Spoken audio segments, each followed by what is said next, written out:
Hi, my name is Pehus from Class C, and this is my part for the video presentation for our poetry assignment.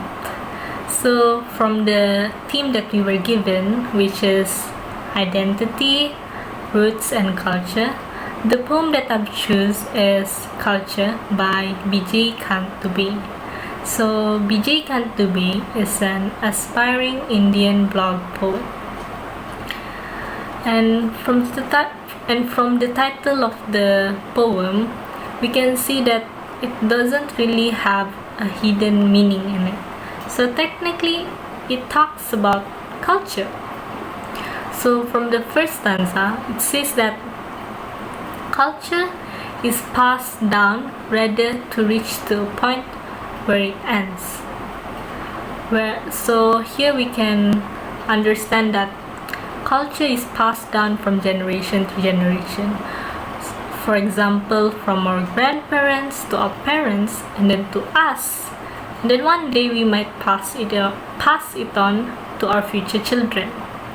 However, in the last line of that stanza, it says, "Do can be if one tries to be perfect."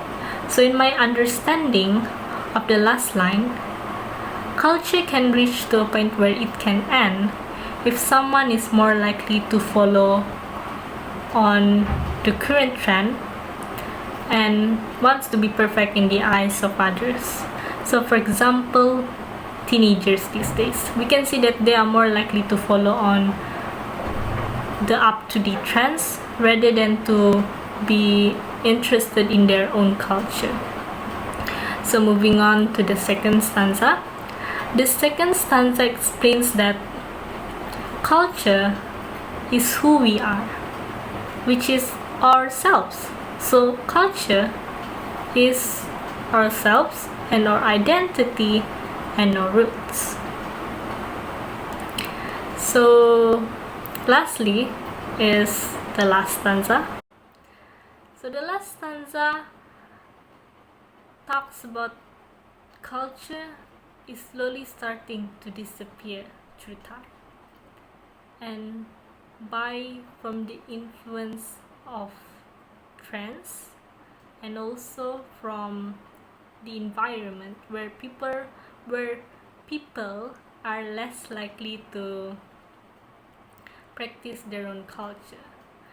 However, if someone is to take interest on their own culture, they can actually learn it and find for it by asking and learning it from their elders. So they can ask it from their grandparents because they are more likely to know more about the culture that we have rather than trying to ask from a friend.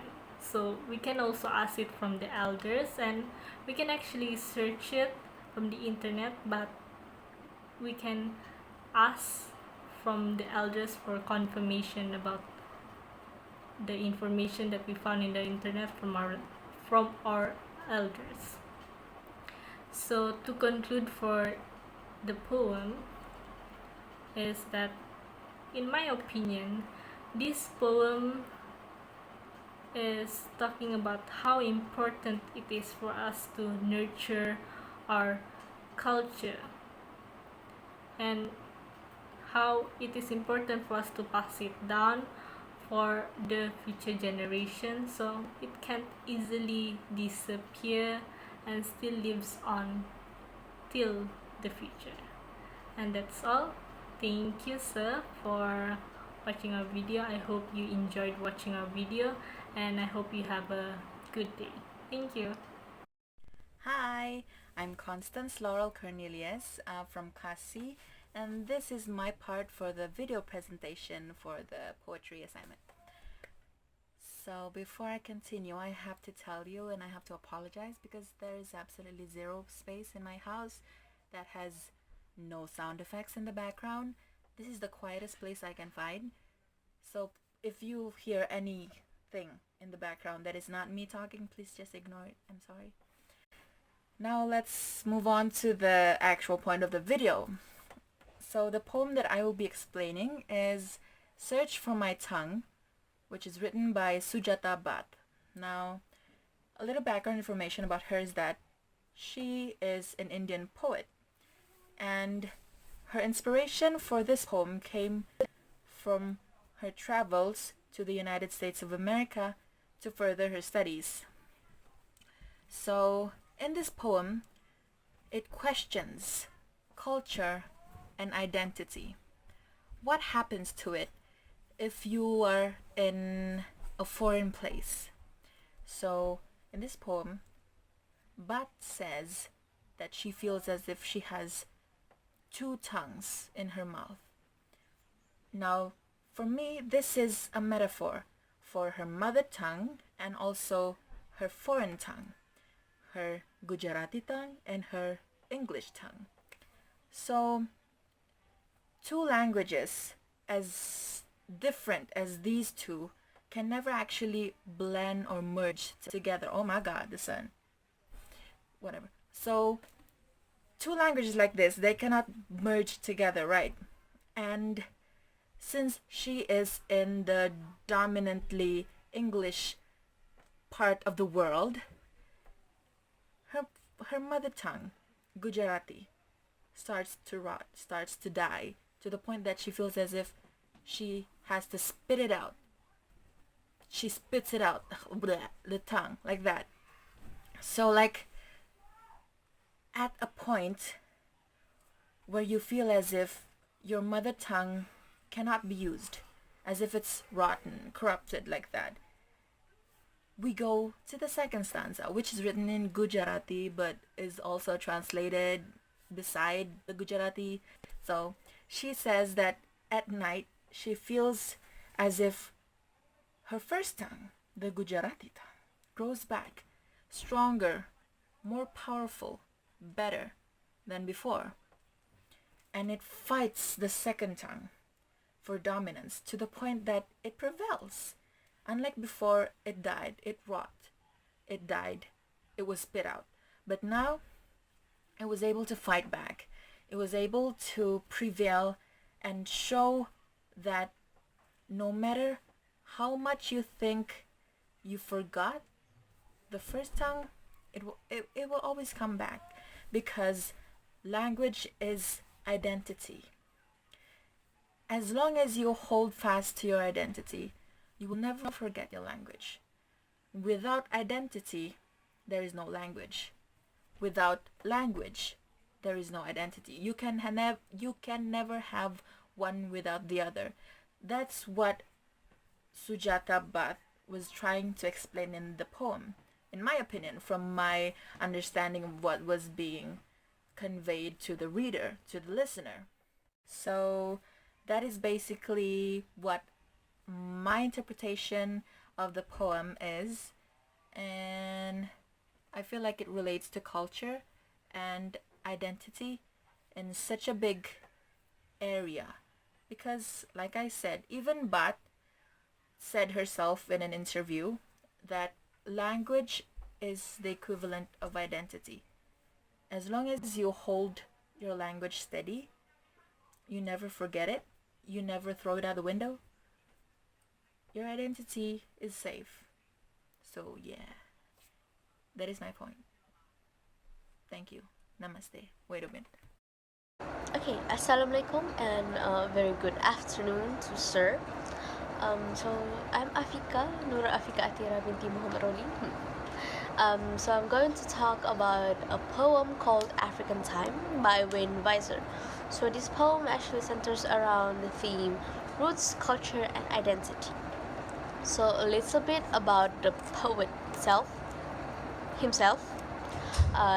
His name is Visser, which was born in Bulawayo, Zimbabwe, raised in Cape Town, South Africa. So he is an African, and also he is a writer, a speaker, film producer, academic editor of poetry, social entrepreneur, and futurist, which you can find in Wikipedia. Next is a little bit insight of what African time means. African time refers to the cultural tendency in Africa where people are more relaxed and more leisurely about their time compared to the Western countries. To the poem we go. So the first stanza is about how he's living his days in African time. So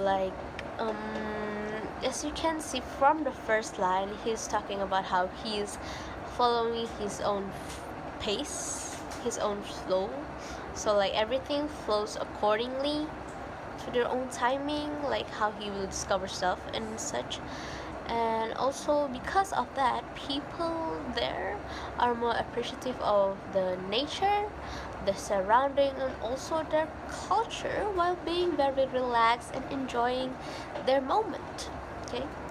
Oh my god, so emotional.